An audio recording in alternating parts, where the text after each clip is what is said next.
I'm Brandon Lang. This is your Monday, March 30th edition of My Two Cents. In a moment, we're going to break down Toronto and Colorado north of the border, plus a take on Jon Sheyer and Duke and what transpired in that game on Sunday.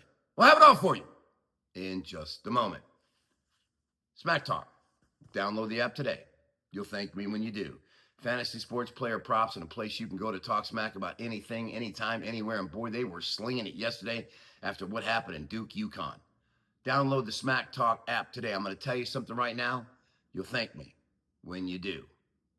Well, ladies and gentlemen, I came on this My Two Cents video March 1st, and I need to put my rally cap on. And I looked you dead in the eye and say, you know what? I will bounce back. It's funny how people forgot that I had a winning November, a winning December, a winning January, a winning NFL season. I hit the Super Bowl, a winning college football season. And people just, you know what? They tend to forget so easy. They forget I started the NFL season 0-8 and had a winning NFL season. So when I had a horrible February, one of the worst of my career, I went 11-18 in February. I went 10-15 in college basketball. And a $10 bettor who was up $15,856 on February 1st was down $9,250 after the horrible February. I came on March 1st and said, you know what? You want to jump ship? Be my guest. You want to talk shit? Be my guest. You want to howl at the moon? Be my guest.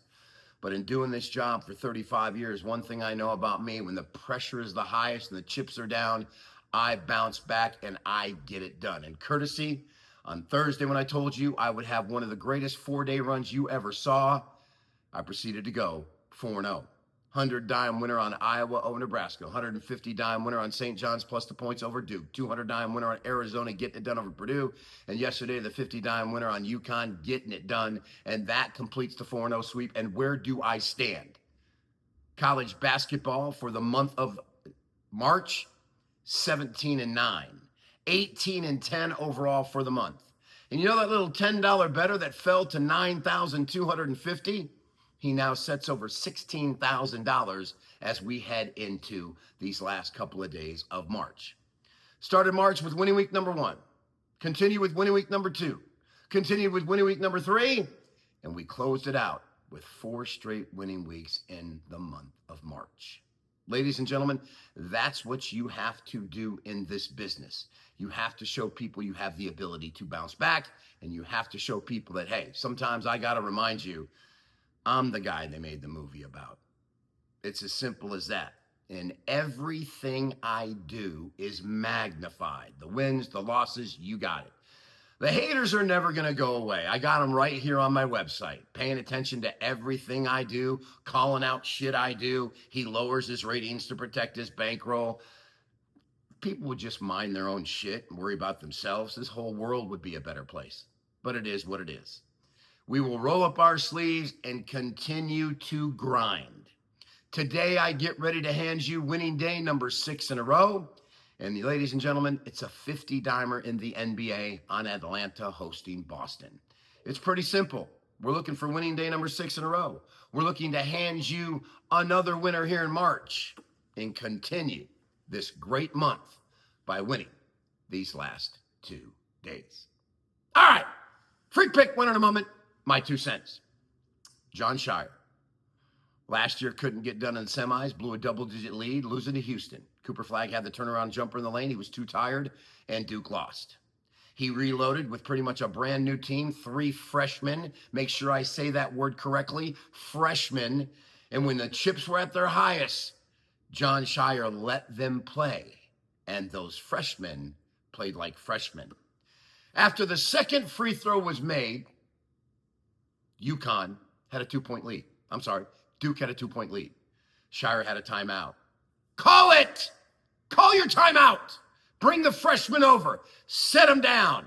Take a deep breath and say, guys, inbound the ball.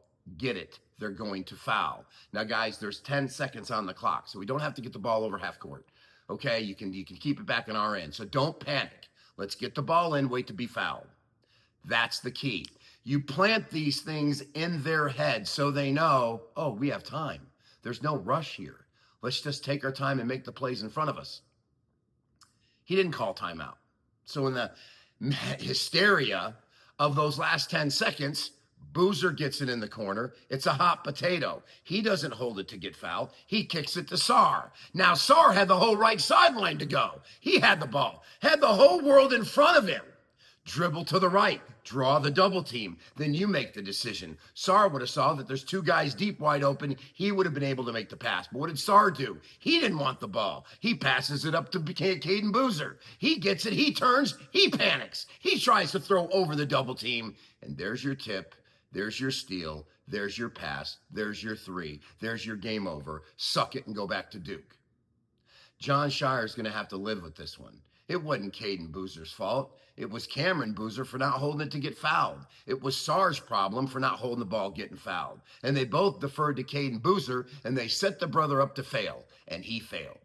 3 freshmen handled the ball in the last 10 seconds, and all 3 failed. And I will go to my grave saying, if Jon Sheyer calls the timeout and sets them down and looks them in the eye and reinforces what he wants them to do, we're talking about Duke on Saturday and not UConn. Give UConn credit. They made the play. They executed. They never gave up.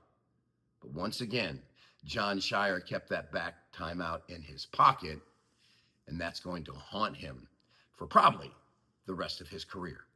All right, free pick winner.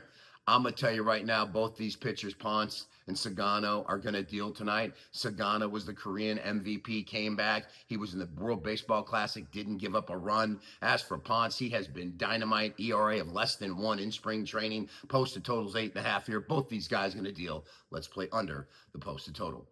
That's it, everybody. Winning day number 6 in a row as we go to 19-11 in March. I'm Brandon Lang, win or lose. We'll see you back here Wednesday with another edition of My 2 Cents.